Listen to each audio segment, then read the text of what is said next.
నమస్తే సార్. నమస్తే అండి. సో ఒకప్పుడు గోల్డ్ రేట్స్ చూసుకుంటే ఇప్పుడు రేట్స్ చూసుకుంటే గోల్డ్ 1 lakh రీచ్ అయిపోయినా కూడా ఆశ్చర్యపోనవసరం లేదు.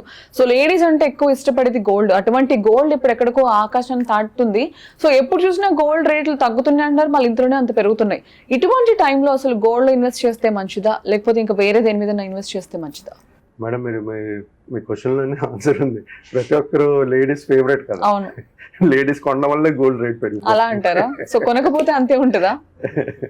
ఓకే, డిస్కషన్ వద్దాం మేడం.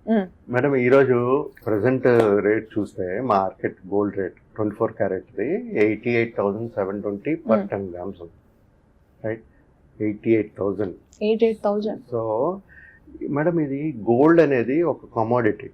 సో ఈ బేసికల్గా ఈ గోల్డ్ ప్రతి ఒక్కరింట్లో గోల్డ్ కొంటూనే ఉంటారు ఏదో ఫంక్షన్కి. ఇప్పుడు పిల్లలకి పెళ్లి చేయాలి అనుకుంటే, అమ్మాయికి పెళ్లి చేయాలనుకుంటే నగలు కొంటారు, గోల్డ్ కొంటారు. ఒకేషన్ ఏదైనా సరే కంపల్సరీ గోల్డ్ ఉండాల్సిందే.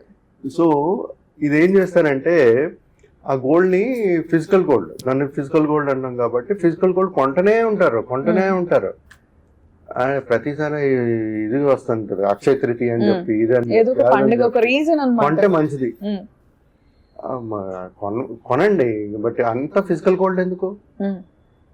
డిజిటల్ గోల్డ్ వేస్తే డిజిటల్ గోల్డ్ కూడా పెరుగుతుంది కదా అక్షయ తృతీయలో. సో ఆ విధంగా ప్రతి ఒక్కరు ఇన్వెస్ట్మెంట్స్ అనేది చేయాలి.